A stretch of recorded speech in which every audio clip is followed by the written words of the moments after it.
informasi seperti berita ini, yaitu banyaknya karya anak bangsa yang tidak diterima di negaranya sendiri oleh pejabatnya, oleh regulasi yang herannya rakyatnya diam-diam baik mendiamkan pejabat yang kejam kepada karya anak bangsanya sendiri. Ada apa dengan Indonesia sih? Kita infokan lebih rinci. Kita pasti tahu berita ada anak SMA yang penelitiannya ditolak 11 kali di Indonesia. Dia bernama Christopher Farrell Melanio Kusuma.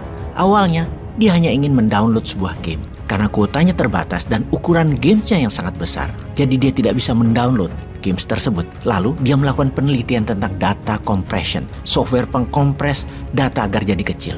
Akhirnya dia mendapatkan banyak insight dari penelitian tersebut.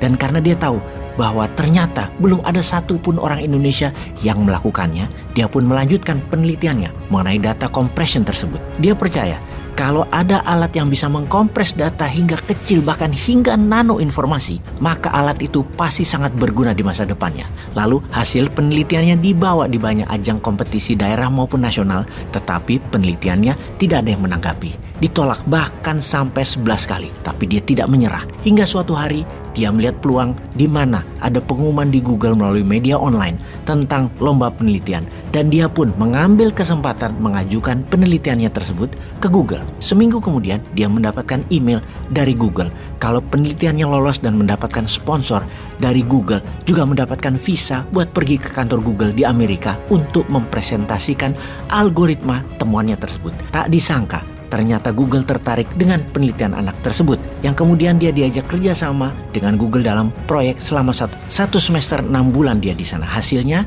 compressing data tersebut, sudah bukan Indonesia ini yang punya kekayaan intelektualnya, ngapain dipikirin. Kita lanjutkan lagi nasib anak jenius lainnya dari Indonesia yang ditolak banyak universitas di Indonesia, yang namanya Audrey Yu, berasal dari Surabaya. Sebagai bocah ajaib, dia menyelesaikan SD-nya hanya dalam 5 tahun, menyelesaikan SMP-nya dalam 1 tahun, menyelesaikan SMA-nya hanya dalam 11 bulan. Pada usia 10 tahun dia mencatat nilai TOEFL dengan nilai 573 yang merupakan rekor termuda di Indonesia yang bisa mencapai nilai tersebut. Usia 11 tahun sudah bisa menghafal kamus bahasa Inggris setebal 650 halaman. Ketika usia 13 tahun tidak ada satu universitas di Indonesia yang mau menerima dirinya, yang akhirnya dia memilih ke Amerika karena menjadi rebutan banyak kampus ternama di Amerika. Dan pilihannya, dia masuk ke Universitas Virginia di Amerika. Dia mengambil jurusan fisika di University of Virginia, lulus dalam 2 tahun dengan nilai sempurna. Sekarang dia mengajar bahasa di Tiongkok buat siswa-siswi Tiongkok yang mau melanjutkan studi di luar negeri, juga untuk siswa agar lulus ujian SAT atau Scholastic Aptitude Test, sebuah tes untuk mengukur kemampuan calon mahasiswa untuk bisa melanjutkan ke sekolah tinggi di Amerika. Oke, kita mundur sebentar ke pesawat N250-nya Pak Habibie yang jenius. Sebuah pesawat fly-by-wire, karyanya tersebut adalah sebuah mahakarya penerbangan dunia. Pak Habibie melihat bahwa dengan 17.000 pulau di Indonesia, untuk membuat kesetaraan, maka semuanya harus terkoneksi. Maka untuk menyambung pulau satu dengan yang lainnya, untuk transportasi dan distribusi, pesawat berbaling-baling dengan mesin turboprop yang hanya memerlukan landasan pendek, murah biayanya, irit adalah solusinya. Hanya dengan menyambungkan semua jalur, maka kesetaraan akan terjadi di Indonesia. Disambungkan menggunakan pesawat N250 dan serial pesawat karya anak bangsa lainnya. Namun, hingga saat ini, produksi massal tidak terjadi.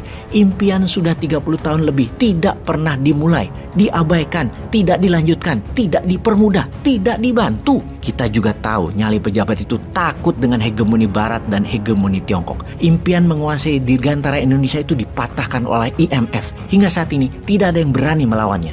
Semua pasti sudah tahu kan, IMF salah satu yang membatasi gerak Indonesia untuk jadi raja udara di negeri sendiri. Pastinya sudah 4 presiden setelah Habibie juga tidak menganggap karya anak bangsa untuk produksi massal pesawat tersebut dan dijadikan flagship armada nasional. Tidak dilakukan. Masih mimpi dan masih jauh yang faham kekuatan nasional berbasis dirgantara sebagai alat angkut penyimbang transportasi laut, di mana transportasi laut digunakan sebagai pembawa kargo dan barang berat ke seluruh pelosok pulau Indonesia.